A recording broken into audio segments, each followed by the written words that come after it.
Hi, welcome to Benza Vineyards in Oregon's beautiful Willamette Valley. This continues our In the Vineyard series, and it's the start of the season.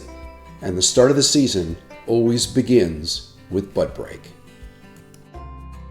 It's been about 10 to 12 days since we declared bud break in the vineyard, and I'm in front of one of our Chardonnay plants, and Chardonnay is one of the faster growing varietals that we have. Things seem to happen with Chardonnay ahead of Pinot Noir and Pinot Gris, which we also have on the property.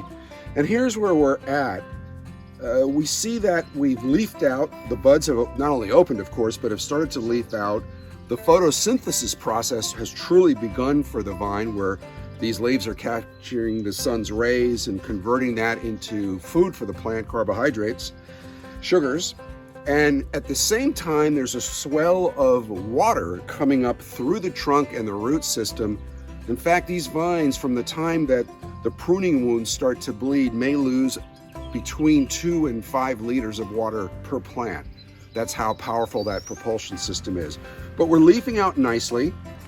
We've got a lot of buds that have opened, too many actually. So one of the processes that we'll do in the next stage when we get a crew through here is we'll start doing a little bit of shoot thinning and bud rubbing where we don't want the buds, on the trunk, for instance. But we got to be careful that we keep some of the laterals, some of the spurs, lateral spurs that we left, renewal spurs. And there's this one right here, because these are the safety mechanism in case something happens to one of our shoots on the fruiting wire. And it's also going to be where we look for next year's canes as they grow up and are close to the trunk to lay down on the wire. So let's take a look at how that process began of bud break and got us to where we're at now. The final act of the pruning season was to tie down our new fruiting canes around the wire on both sides, and those canes contain dormant buds. But dormancy was short-lived. As temperature of the ground increased, water started to flow from underneath into the plant. The buds then started to swell and started to open and leaf out. And that fuzzy part around there you could see is actually the back of the leaves. Here they are opening with the fluorescences starting to show. There on the left and middle, you see them very well. And here we're looking at the grafts that we did last season. There's a couple of videos on these grafts. These are grafted Pinot Gris vines that have been grafted over to Chardonnay. And here the buds are a little bit behind where the rest of the vineyard is, but they're doing very well too.